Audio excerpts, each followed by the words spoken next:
నమస్కారం గురుగారు. నమస్కారం మా స్వాతి. మార్చి నెలలో కర్కాటక రాశి వారికి ఎటువంటి ఫలితాలు ఆశించొచ్చంటారు? మార్చి నెలలో మనకి ఈ కర్కాటక రాశి వారికి 2025 సంవత్సరంలో హ్మ్. శని అష్టమంలో ఉన్నాడు. ఓకే. పనులన్నీ లేట్ అన్నమాట. ఏ పని మొదలుపెట్టినా ఏదో ఒక అడ్డంకొస్తూ ఉంటుంది. హ్మ్. దానికి నిరాశపడి వీళ్ళు పని వదిలేయకూడదు.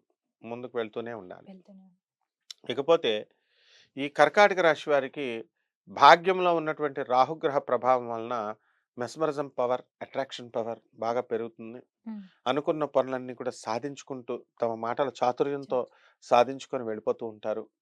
అండ్ ముఖ్యంగా ఈ కర్కాటక రాశి వారికి స్త్రీలకి మెన్స్ట్రువల్ సైకిల్ సరిగ్గా టైంకి రాదు. హ్మ్. ఒబెసిటీ లావుగా పెరుగుతారు.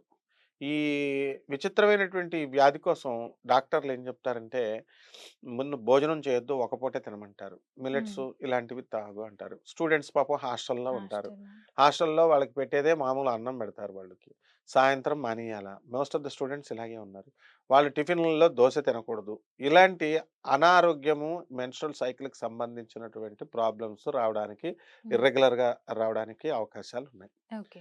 ఇకపోతే మగవాళ్ళ దగ్గరికొచ్చేసరికి వీళ్ళకి విదేశాలకు వెళ్ళేటటువంటి అవకాశాలు ఎక్కువగా కనబడుతున్నాయి. హ్మ్.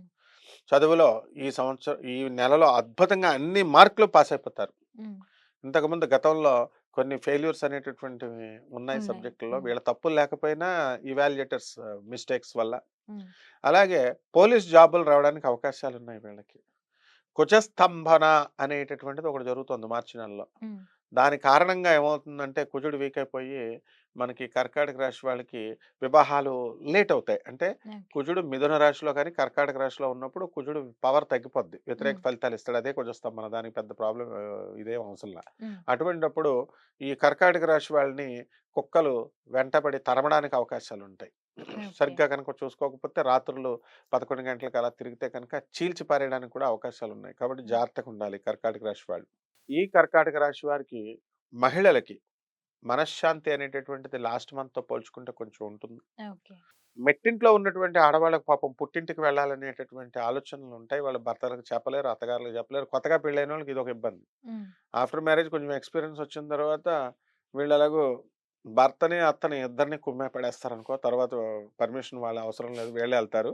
కాకపోతే పాపం ఆ! కొత్త. నూతనంగా పెళ్ళైనటువంటి వాళ్ళకి మాత్రం కాస్త ఇబ్బందుంటుంది. హ్మ్.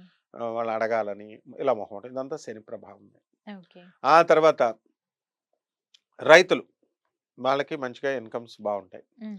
ఇనుము సంబంధించిన వ్యాపారం జోలికెళ్ళకూడదు. శని బావుండలేదు. హ్మ్. ఆయిల్ బిజినెస్‌కి జోలికి వెళ్ళకూడదసలు. హ్మ్. తర్వాత అవతల వాళ్ళని వికలాంగుల్ని కానీ, మనకంటే వృద్ధుల్ని కానీ మీరు ఆహ్, వాళ్ళని ఈ ఒకటంటే ఒకటనుకుంటారు వాళ్ళు. ఇప్పుడు ఒక బస్సులో వెళుతుంటే వికలాంగ సీట్‌లో నువ్వు కూర్చుంటే ఒకసారి నేను ఒక వ్యక్తికి చెప్పాను. "అరే నాయనా! నీకు వికలాంగుల వల్ల ప్రాబ్లమ్ ఉంది. వాళ్ళనేమనకంటే" వాడు మామూలుగా ఎళ్లి కూర్చుంటే ఆ వికలాంగుడు తిట్టాడు. వీడు తిట్టారు. సరిగ్గా అవును. వే వీడు మిస్‌బిహేవ్ చేసుంటాడు మామూలుగా హ్మ్. జరుగని. అసలు చాలా మందికి తెలియనటువంటి రహస్యం ఏంటంటే 6 అడుగుల పొడుగ్గా ఉండేవాడు 'మేఘా ప్రసాద్' అని. హ్మ్. "నువ్వు కనుక నాయనా ఇప్పుడు కుజస్తంభన ఉంది. కాబట్టి నువ్వు గనుక వికలాంగులతో జాగ్రత్త" అంటే పాపం జాగ్రత్తగానే ఉండేవాడు. కానీ హ్మ్. పొరపాటున ఒక రోజున లోకల్ ట్రైన్ హ్మ్. అది ఎక్కుతూ ఇందులో ఎక్కేసాడు. ఇందులో వికలాంగుల బోగీ ఖాళీగా ఉంది కదా! అని కూర్చున్నాడు. హ్మ్. స్క్వాడ్ వచ్చింది. పట్టుకొని రూ. 1000 పెనాల్టీ ఏసారు. అంటే రైల్వే రూల్స్ ప్రకారము మనం వికలాంగుల సీట్లలో కూర్చోకూడదు. కూర్చోకూడదు.